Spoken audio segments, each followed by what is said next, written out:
15 شعبان کی رات میں ہمارے ملکوں میں جو ہمارے عجمی ملک ہیں اس میں وہ کچھ ہو رہا ہے جو نہ میرے نبی نے کیا، نہ صحابہ نے کیا، نہ تابعین نے کیا۔ عجیب و غریب عبادات گھڑ لی ہیں، عجیب و غریب اس کے اعمال بنا لیے ہیں اپنی طرف سے، اور مسجدیں بھری ہوتی ہیں اور روشنیاں لگی ہوتی ہیں اور آتش بازی ہو رہی ہوتی ہے۔ میرے نبی نے اس رات کی فضیلت بتائی، عمل کوئی نہیں بتایا۔ جیسے یہاں کوئی صلاۃ تسبیح کی جماعت کرا رہے ہوتے ہیں، کوئی اجتماعی تہجد پڑھ رہے ہوتے ہیں، کوئی دیگیں چڑھا رہے ہوتے ہیں، کوئی آتش بازی کر رہے ہوتے ہیں، تو وہ اس میں اتنا غلو ہو گیا ہے کہ یہ بھی ٹھیک نہیں۔ اور کچھ علماء نے اس کے رد میں اس کا اتنا انکار کیا ہے کہ اس رات کی کوئی فضیلت ہے ہی نہیں، یہ بھی ٹھیک نہیں۔ اس بیچ کا راستہ، اس رات کی فضیلت میں جتنی احادیث ہیں وہ ضعیف ہیں، لیکن اتنی کثرت سے ہیں کہ ان سب کا مل کر جمع ہو کر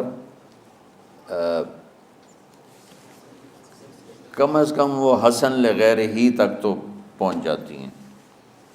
اور ابن عثیمین رحمۃ اللہ علیہ نے بھی یہ لکھا ہے کہ زیادہ سے زیادہ ان احادیث کے مجموعے سے، چونکہ اگرچہ ضعیف ہیں لیکن کافی زیادہ ہیں، تو وہ حسن لغیر ہی تک پہنچ جاتی ہیں۔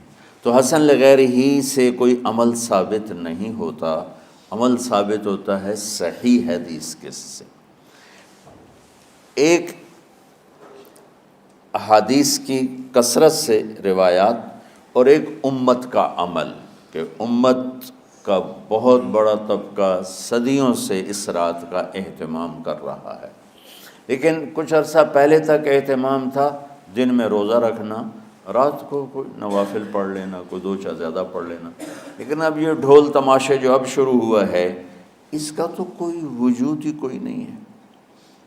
تو اس رات کو اللہ تعالیٰ نے مبارک بنایا، اور حدیث پاک میں آتا ہے کہ اللہ تعالیٰ اس رات میں ساری دنیا کے لوگوں کی بخشش فرماتا ہے سوائے 5 آدمیوں کے۔ 5 کے سوا سب اہل ایمان کی بخشش ہو جاتی۔ مشرک، المشرک، پہلا مشرک، دوسرا مشاحن، مشاحن کیسے کہتے ہیں؟ دل میں بغض رکھنے والا، کینہ رکھنے والا۔ تیسرا مسبل ازارہ، اپنے پاجامے شلوار چادر کو ٹخنوں سے نیچے تک لے جانے والا، لیکن ایک شرط کے ساتھ کہ وہ تکبر کی وجہ سے ہو، سستی کی وجہ سے ہے، غفلت کی وجہ سے ہے۔ چونکہ جب آپ نے ایک مرتبہ اس کے بارے میں بات کی تو حضرت ابوبکر صدیق نے کہا یا رسول اللہ، میری چادر، عرب چادر باندھتے تھے جیسے ہمارے پنجاب کا لباس چادر تھا، اب وہ کم ہو گئے۔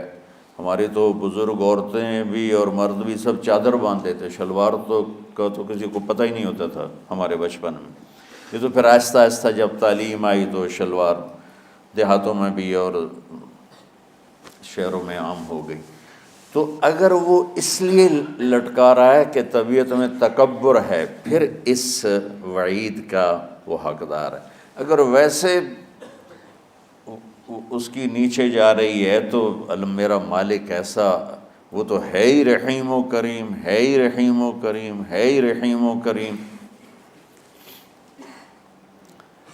صرف شلوار نیچے لٹکانے سے وہ اتنی شدید سزا دے۔ اگر اس کے پیچھے تکبر ہے، پھر ہے یہ، تکبر نہیں ہے تو انشاءاللہ وہ اس سے محفوظ ہوگا۔ تو اپنی چادر کو لٹکانے والا، لیکن بشرط تکبر۔ کتنے ہو گئے؟ عاق لوالدیہ، ماں باپ کا نافرمان۔ نافرمان ایسا کہ دکھ دینے والا. چھوٹی موٹی اونچ نیچ تو ہر بچے سے ہو جاتی ہے، نہیں، جن نے والدین کو ٹکڑے ٹکڑے کر دیا ہو اور ان کو دکھ دے دے دے دے کے ان کا سینہ چیر دیا ہو، چونکہ آپ کہتے ہیں پرزے پرزے کرنا کسی چیز کو، تو اپنے دکھ دے کر اپنی بدتمیزی کے ساتھ اس نے ماں باپ کا دل زخمی کر دیا ہو، ایک یہ نہیں معاف ہوتا. پانچواں، مدمن خمر، مسلسل شراب پینے والا، مستقل جو شراب کا عادی ہو. ان پانچ کو مؤخر کر دیا جاتا ہے. معافی نہیں ہونے کا مطلب یہ نہیں کہ اللہ تعالیٰ کبھی معاف نہیں کرے گا. معافی نہ ہونے کا مطلب یہ ہے کہ یہ پانچ ایسے گناہ ہیں کہ اس کی وجہ سے بخشش رک جاتی ہے. اگر وہ شرک سے نکل آئے، وہ کینہ سے نکل آئے، وہ تکبر سے نکل آئے، وہ والدین کی نافرمانی سے نکل آئے، شراب چھوڑ دے، تو ان کی بھی بخشش ہو جاتی.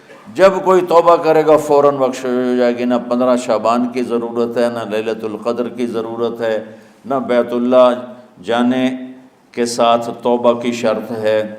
جہاں بھی وہ بیٹھ کے توبہ کرے گا، جس لمحے میں کرے گا، اسی وقت اس کی توبہ قبول ہوگی اور اللہ اس کے پچھلے سارے گناہوں کو معاف فرما دے گا.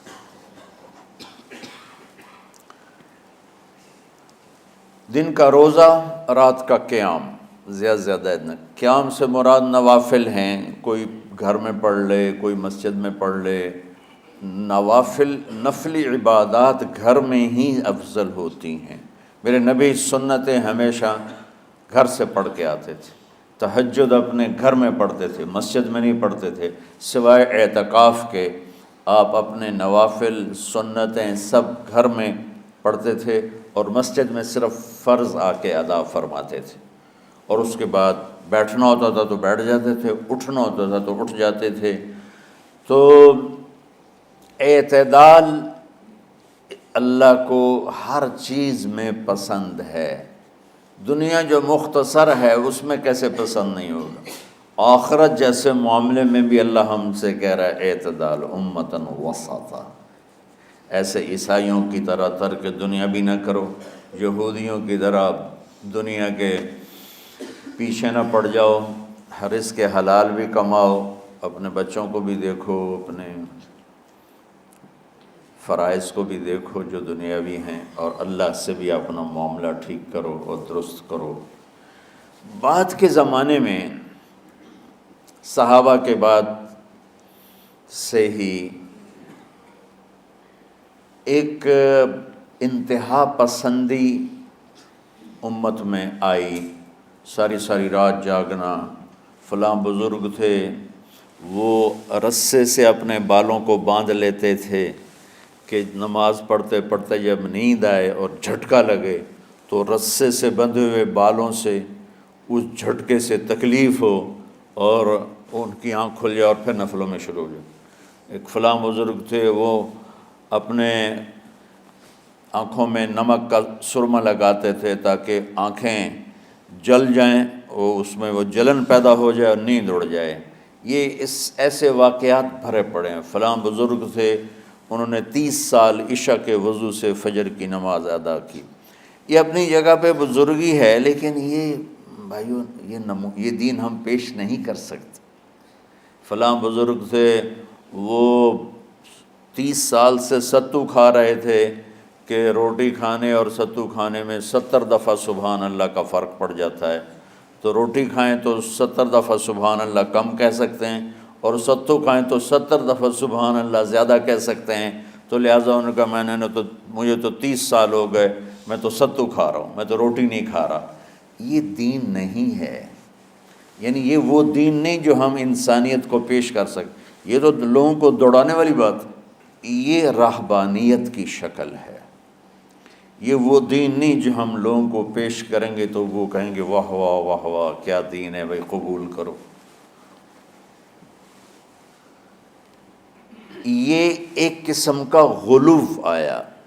میں ایک حدیث سناتا ہوں، بخاری شریف میں بھی ہے، مجھے اب ہر شے بھول گئی، لیکن وہ ہے نہی الغلو، اس طرح کر کے آپ لوگ زیادہ جانتے ہوں گے جو پڑھ رہے ہیں کہ غلو سے نہیں۔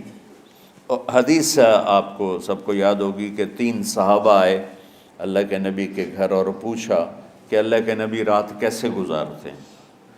تو گھر والوں نے کہا سوتے بھی ہیں، جاگتے بھی ہیں، کھاتے بھی ہیں۔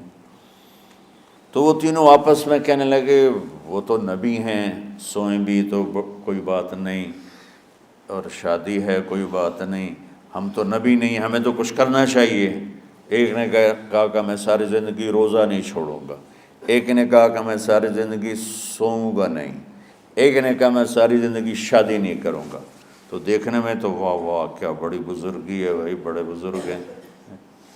ہمارے نبی کو پتہ چلا آپ نے تینوں کو بلا لیا، کہا تم مجھ سے زیادہ اللہ سے ڈرنے والے ہو، میں تم سے انا اتقاکم یا اخشاکم، الفاظ آپ لوگ کو زیادہ یاد ہوں گے لیکن مفہوم میں صحیح پیش کر رہا ہوں۔ آپ نے کہا میں تم سے زیادہ اللہ کو جانتا ہوں، تم سے زیادہ اللہ سے ڈرتا ہوں، میں سوتا بھی ہوں، میں کھاتا بھی ہوں، میں روزے بھی رکھتا ہوں، میں چھوڑ بھی دیتا ہوں، میری بیویاں بھی ہیں، میں اپنی بیویوں کے پاس بھی جاتا ہوں۔ تم دین میں غلو سے بچو، پہلے امتوں کو ہلاک کر دیا دین میں غلو۔ دنیا میں غلو یعنی انتہا پسندی، ایکسٹریمسٹ ہونا، دنیا ہو یا دین ہو، دونوں میں اعتدال بچو، اللہ تعالیٰ کو پسند ہے۔